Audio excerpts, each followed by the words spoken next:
Selamat menikmati narasi inspirasi yang bisa menyembuhkan rasa sakit hati, rasa patah hati, dan bisa meramaikan rasa kesepian dan rasa kesendirian yang telah lama menahun di hati. Kalau misalkan pengen ngelihat kebenaran yang lebih luas, jatuh cintalah terhadap ilmu.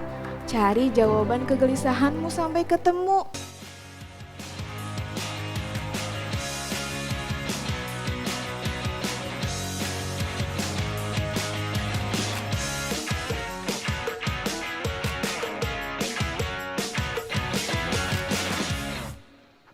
Assalamualaikum.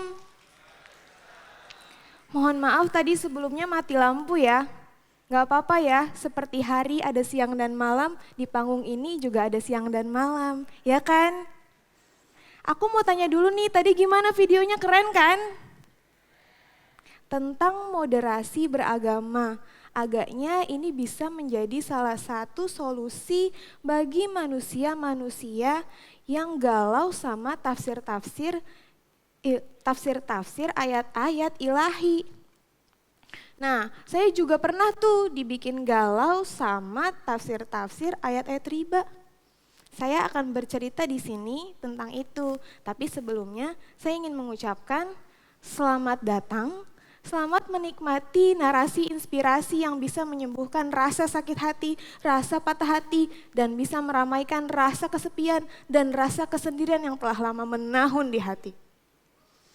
Narasi-narasi yang akan mengudara di siang hari ini berasal dari para pencerah. Saya menyebut mereka sang pencerah karena saya merasa tercerahkan dengan mereka. Pun saya berharap hal itu akan mewujud di hati dan pikiran teman-teman sekalian. Sebagian teman-teman yang sudah tercerahkan, semoga cahayanya bisa memercik ke teman-teman yang belum tercerahkan. Amin. Amin gak guys? Amin ya, amin yang paling serius. By the way, anyway, busway, saya di sini berdiri bukan cuma mau didengerin nih, tapi pengen juga denger cerita inspiratif kalian. Soalnya saya pernah baca tuh di bukunya Erich Fromm yang berjudul Seni Mengada. Kalau cinta, nalar, dan kemampuan produktif lainnya akan tumbuh dan berkembang ketika dilakukan, ketika dibagikan, dan diceritakan. So guys, kita saling sharing cerita ya. Kalian bisa cerita lewat Instagram, tapi jangan lupa tag Instagram saya di @saifasai dan tag Instagram Konfi di @konfiindonesia. Akan ada 2 buku yang keren banget sama 2 merchandise cantik dari Konfi tentunya untuk kalian 2 cerita paling inspiratif. Nah, sambil menunggu cerita kalian, saya boleh ya cerita dimulai dari diri saya sendiri nih. Kenalin sebelumnya, saya Syaifah. Kalian bisa panggil saya buku gambar. Iya, buku gambar. Soalnya teman-teman saya bilang kalau saya tuh polos, kayak buku gambar, kayak anak kecil. Tapi kalau misalkan diajak ngomong yang dalam, itu bisa sampai nyelam, tapi nggak tenggelam. Bisa balik lagi tuh nongol di permukaan dan dengan selamat tentunya. Nah, selain itu, saya punya bekal warna dari institusi pendidikan yang saya tempuh selama kurang lebih 17 tahunan gitu. TK, SD, SMP, SMA, semuanya umum. Gak ada tuh yang berlatar belakang agama, macam madrasah atau pesantren gitu.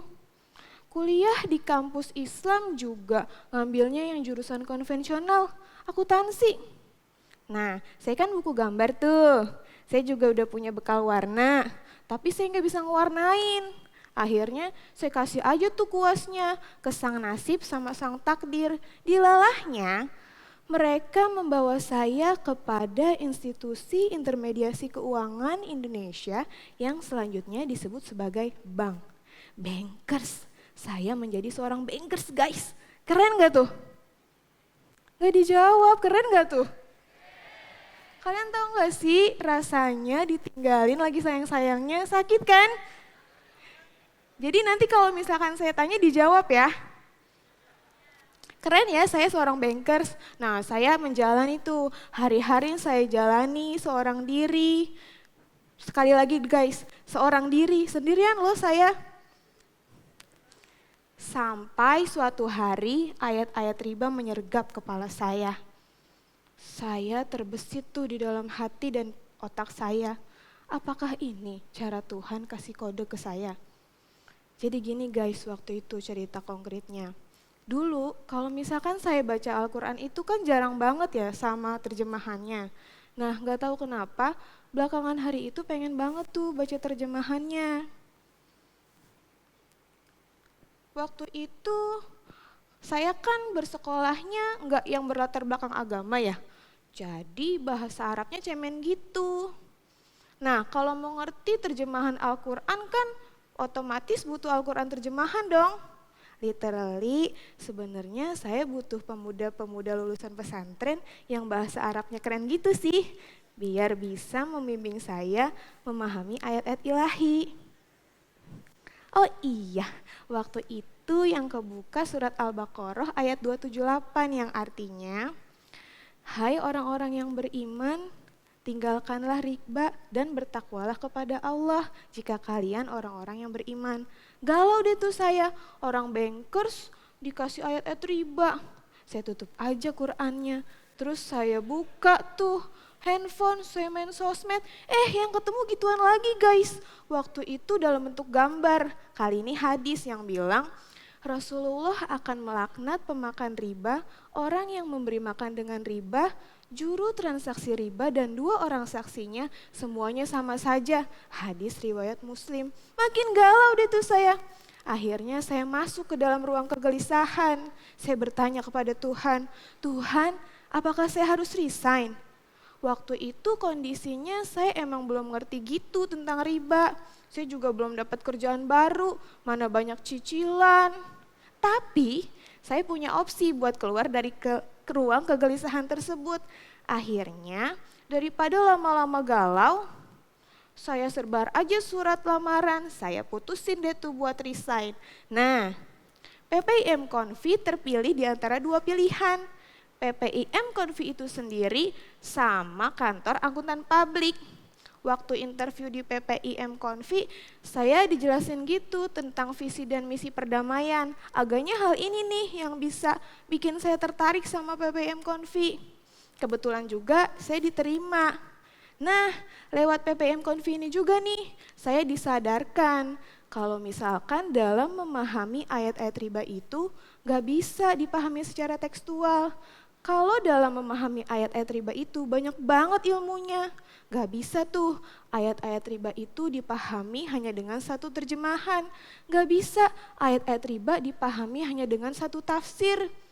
Sekarang saya jadi agak nyesel sih.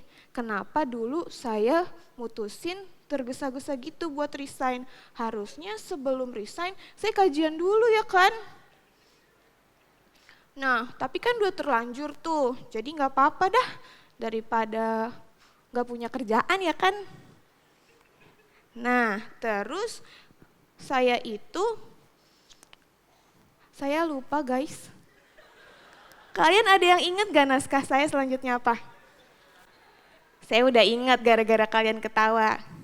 Gini, kan tadi kan saya tuh memilih untuk keluar ya, gara-gara saya gak ngerti. Kalau orang keren tuh gak gitu guys. Orang keren tuh kalau misalkan gak ngerti, dikaji ayat-ayatnya. Jangan seperti katak yang ada di dalam sumur, yang kalau ngelihat kebenaran cuma segede buletan. Sempit. Kalau misalkan pengen ngelihat kebenaran yang lebih luas, jatuh cintalah terhadap ilmu. Cari jawaban kegelisahanmu sampai ketemu. Jangan hanya puas dengan satu referensi. Main yang jauh. Tapi kalau di tengah-tengah perjalanan main kalian nih, kalian ketemu sama orang-orang yang jahil, ingat apa kata si Syekh Abdul Qadir Jailani yang bilang, betapapun fasihnya bacaan Quran dan hadis mereka, jika disampaikan dengan suara teriak-teriak dan dengan penuh amarah, maka yang seperti itu tinggalkanlah.